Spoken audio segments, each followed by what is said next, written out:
I had this interesting story. From my own perspective, I think it was quite an interesting story. I was just back from a shopping mall, right? And I was driving, and beside me, there was this member.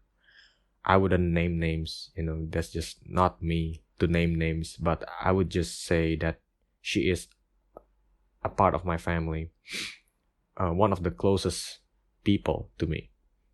And I was driving in this parking lot, and we saw that there was an empty parking spot, and there was this driver who was just trying to reverse to that spot, right? But before reversing, she needed to move ahead first, right? And so I was just waiting for her to do the business and just take that spot.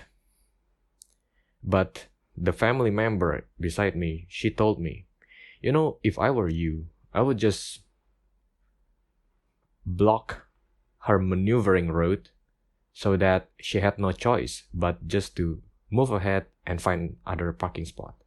Basically just to go to the back of her car so that, she would be blocked, if you can understand what I mean. And then she had no choice, She had no choice because she couldn't maneuver. We thought that we might not be in the wrong there because, we could pretend that we didn't know what we were doing. We didn't see that you were trying to reverse that spot, So that was basically her plan. And she told me all of this, right? And a part of me, there are two sides to my personality at that point. I wasn't having a schizophrenic disorder or episode or something like that, but there are two selves speaking at that moment. One is the higher self that would say, there is a lot of parking spots out there. Why would you want to compete for that parking spot? Basically, it's nothing, right? Why would you get into conflict over practically nothing? That's the higher self. And the other self, which is the lower self, would say something like, would be in a place of weakness. Something like, yeah, why didn't I do that? Why didn't I try to block that route?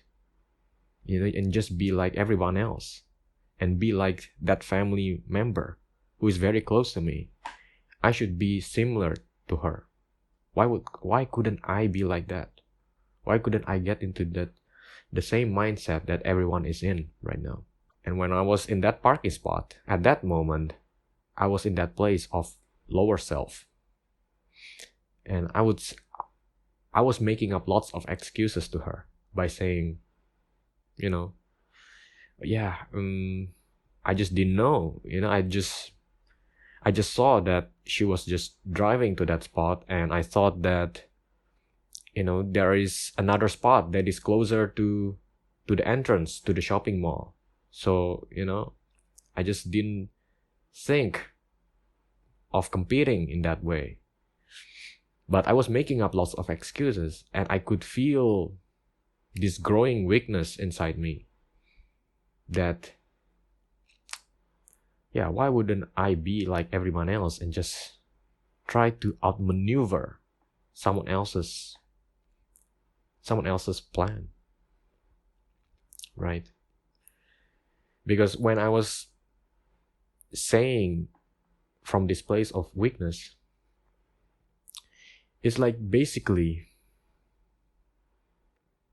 convincing the other member that it is the right thing to do.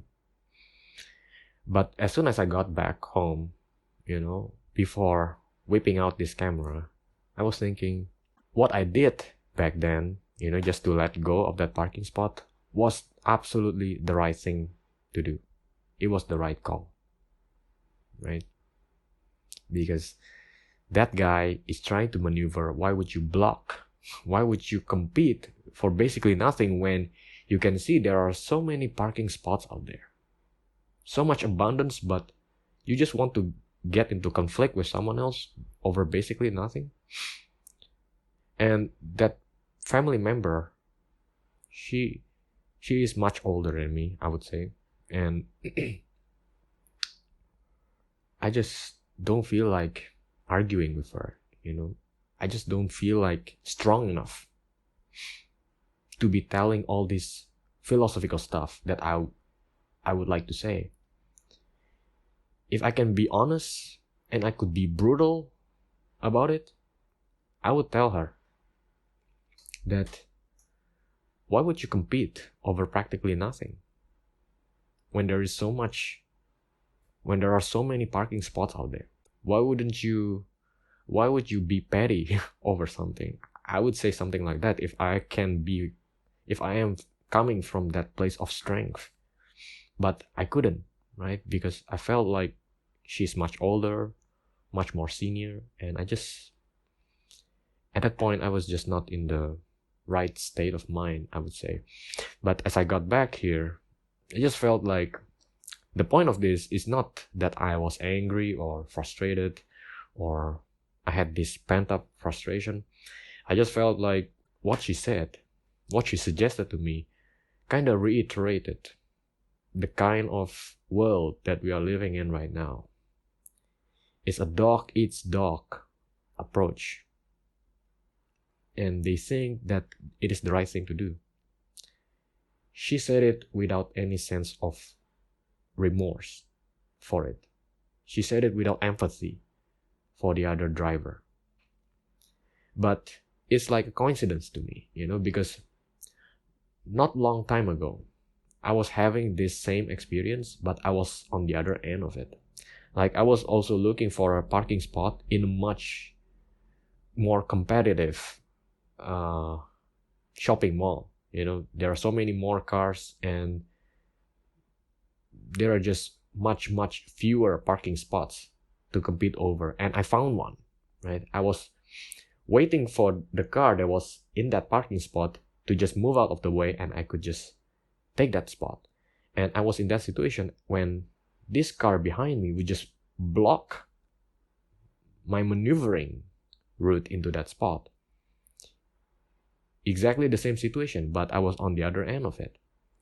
And I didn't get angry, I just felt completely helpless. Like, I didn't even think of just going outside and just giving that person a lecture or something. I thought there was just too much burden to do that. I just felt so completely helpless. But I had felt so much empathy for any other person who is having the same experience as I did, right? So when I saw that other driver today, I thought that he or she was having the same experience as I did, and I wouldn't just take that maneuvering route. I thought that it is a cruel world out there. And if I could go very philosophical on this, I would say that I wanted to say something like, you know, I wanted to give some kind of lecture. I didn't know if I had a right to say that, but I thought that it would come from a place of strength. Like it would come from a sense of truth. Like I would say something like, you know, everything is like a karma, right? If you see the world like a competition, you will live in a dangerous world that you will feel, in which you will feel so frightened because everywhere you see competition. But the world is always reflective of your own self. Everything starts from you and then it kind of spreads onto other people. But the fact that you are not smiling, it kind of gets reflected back at you as people not smiling back at you and maybe putting up rude faces in front of you and making lots of these evil gestures. You would just make this up in your mind because you have this competitive heart inside you, and it's like a karma. And I would say all this to her not because I was being a moral white knight on a horse or something, but I would speak this just coming from the truth. If you see a dangerous world, most likely it's because you are dangerous inside, like you are competitive. So I think it is a good advice for today. Like, the peace that you want to see must always come from yourself. Michael Jackson got it. He got it, and he made a song about it. The Man in the Mirror. Yeah. There was a very deep song. Like, the competition that you see in this world always comes from you. So if you want to see the peace in this world, first you must embody the change first, right? And I already understood this from a very young age. Like, I didn't really feel the need to compete. Like, I always had this trust that some things would just fall in line, just naturally, in natural order. You just have to come from a place of calmness, clarity, and peacefulness. I think that is the best thing. That is the best state that you can be in at all instances. Because as I've said, everything is all about karma. Every evil deeds that you do in this world gets sown in your subconscious mind. And what you do to other people, you have put a seed into your own mind. It's like you have invested in yourself every time you do something to other person. The more evil things you do to someone else, the more evil you will see around the world. And the same thing, the more kindness you act out on everyone else, the more they will reflect the same kindness back to you. And it kind of goes like this. So every time you see a peaceful person or something, maybe it's because of a lifetime of doing so much kindness. That's why they feel so much peace. And I've been in that place before, where I've been in a bad karma. So it's like I felt that the world is a cruel place. And then I kind of created this place more by being hostile to other people.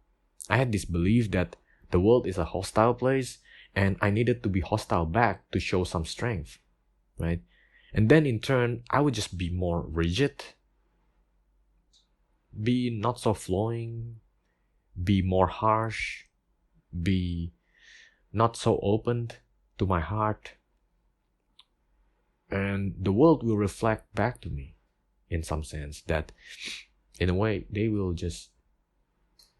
I didn't smile, so the world wouldn't smile at me. So I think that is a very important message in all of you. Sometimes the change that you want to see must start from you. Because again, science hasn't gotten into this very deeply, but from a philosophical point of view, karma is a thing, right? Never ever disbelieve a karma. A karma is not a punishment, a divine intervention because you did something wrong or you did something nice. No, it's all about the karmic seed that you planted into your subconscious mind. So probably I was wrong in saying that science hasn't gotten into this. I think science has learned about subconscious mind. But the spiritual, the psychology, the psychological communities, they have been into this for such a long time. They understood this without coining the term subconscious. They already knew that every bad deeds would get reflected back at you. Every kindness would get reflected back at you in the same way. And it's not something that can be learned, I guess. But I think it's something that have already planted inside you. And the more you embody this, I think the more you can spread to other people. People are just in a different state of consciousness, and they just have to go through different processes, right? So we shouldn't judge people based on their external actions, but we should just perceive them from a place of clarity and see that everyone is in a different state of consciousness, right? So we just have to have this compassion towards people. And whenever I see this family member of mine who has always been exhibiting this competitive nature, I would have this compassion towards her, and I would think that she is in a different state of consciousness as me, and there's no point in getting upset over her behaviors. I just have to accept it.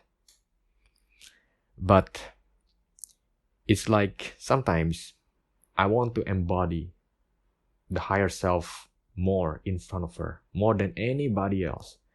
That's because I think deep down they already know about their own higher self. But their lower self always pulls them back into the same fear-based lower state of consciousness. But the way they always represent themselves like this, I think the main reason is because they want to be convinced in the other way, in the more peaceful, more holistic interaction with the world. They want to be convinced. That's why I think the main reason why they keep exhibiting these not so wholesome actions is because they want someone to show the right way. So every time you see someone behaving like this, it's always a chance for you to be bigger than them and show them the right way. Because deep down, they also have the same consciousness. But they just don't know how to get there.